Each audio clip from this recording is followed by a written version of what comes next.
Penguin Random House Audio presents The Secrets We Kept by Lara Prescott.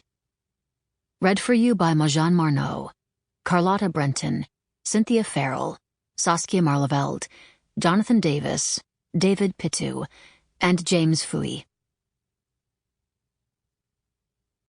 I want to be with those who know secret things, or else alone. Rainer Maria Rilke. Prologue. The Typists. We typed 100 words per minute and never missed a syllable. Our identical desks were each equipped with a mint-shelled Royal Quiet Deluxe typewriter, a black Western electric rotary phone, and a stack of yellow steno pads. Our fingers flew across the keys. Our clacking was constant. We'd pause only to answer the phone or to take a drag of a cigarette. Some of us managed to master both without missing a beat. The men would arrive around 10. One by one, they'd pull us into their offices. We'd sit in small chairs pushed into the corners, while they'd sit behind their large mahogany desks, or pace the carpet while speaking to the ceiling. We'd listen. We'd record. We were their audience of one for their memos, reports, write-ups, lunch orders. Sometimes they'd forget we were there, and we'd learn much more. Who was trying to box out whom, who was making a power play, who was having an affair, who was in and who was out. Sometimes they'd refer to us not by name, but by hair color or body type. Blondie, red, tits. We had our secret names for them, too. Grabber, coffee breath, teeth. They would call us girls, but we were not. We came to the agency by way of Radcliffe, Vassar, Smith. We were the first daughters of our families to earn degrees. Some of us spoke Mandarin, some could fly planes. Some of us could handle a Colt 1873 better than John Wayne. But all we were asked when interviewed was, "Can you type?" It's been said that the typewriter was built for women, that to truly make the keys sing requires the feminine touch, that our narrow fingers are suited for the device, that while men lay claim to cars and bombs and rockets, the typewriter is a machine of our own. Well, we don't know about all that. But what we will say is that as we typed, our fingers became extensions of our brains, with no delay between the words coming out of their mouths, words they told us not to remember, and our keys slapping ink onto paper. And when you think about it like that, about the mechanics of it all, it's almost poetic. Almost. But did we aspire to tension headaches and sore wrists and bad posture? Is it what we dreamed of in high school, when studying twice as hard as the boys? Was clerical work what we had in mind when opening the fat manila envelopes containing our college acceptance letters? Or where we'd thought we'd be headed as we sat in those white wooden chairs on the 50-yard line, capped and gowned, receiving the rolled parchments that promised we were qualified to do so much more? Most of us viewed the job in the typing pool as temporary. We wouldn't admit it aloud, not even to each other. But many of us believed it would be a first rung toward achieving what the men got right out of college: positions as officers, our own offices with lamps that gave off a flattering light, plush rugs, wooden desks, our own typists taking down our dictation. We thought of it as a beginning, not an end, despite what we'd been told all our lives. Other women came to the agency not to start their careers, but to round them out. Leftovers from the OSS, where they'd been legends during the war. They'd become relics relegated to the typing pool, or the records department, or some desk in some corner with nothing to do. There was Betty. During the war, she ran Black Ops, striking blows at opposition morale by planting newspaper articles and dropping propaganda flyers from airplanes.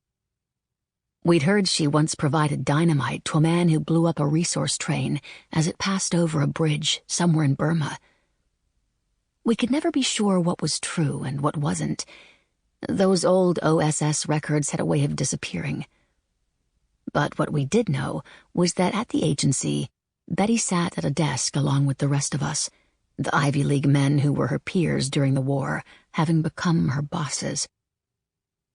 We think of Virginia sitting at a similar desk, her thick yellow cardigan wrapped around her shoulders no matter the season, a pencil stuck in the bun atop her head. We think of her one fuzzy blue slipper underneath her desk, no need for the other, her left leg amputated after a childhood hunting accident. She'd named her prosthetic leg Cuthbert, and if she had too many drinks, she'd take it off and hand it to you. Virginia rarely spoke of her time in the OSS, and if you hadn't heard the second-hand stories about her spy days, you'd think she was just another aging government gal. But we'd heard the stories. Like the time she disguised herself as a milkmaid and led a herd of cows and 2 French resistance fighters to the border. How the Gestapo had called her one of the most dangerous of the Allied spies, Cuthbert and all. Sometimes Virginia would pass us in the hall, or we'd share an elevator with her, or we'd see her waiting for the number 16 bus at the corner of E and 21st. We'd want to stop and ask her about her days fighting the Nazis, about whether she still thought of those days while sitting at that desk, waiting for the next war, or for someone to tell her to go home.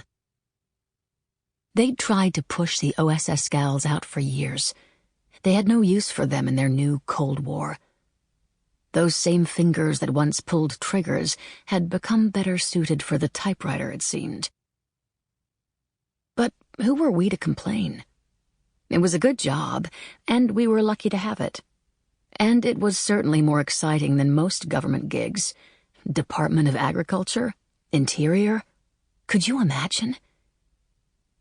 The Soviet Russia Division, or SR, became our home away from home. And just as the agency was known as a boys' club, we formed our own group. We began thinking of ourselves as the pool, and we were stronger for it. Plus, the commute wasn't bad. We'd take buses or streetcars in bad weather and walk on nice days. Most of us lived in the neighborhoods bordering downtown, Georgetown, DuPont, Cleveland Park, Cathedral Heights.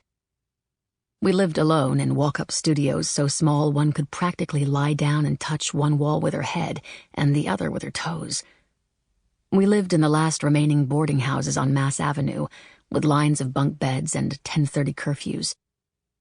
We often had roommates, other government gals with names like Agnes or Peg, who were always leaving their pink foam curlers in the sink, or peanut butter stuck to the back of the butter knife, or used sanitary napkins improperly wrapped in the small wastebasket next to the sink.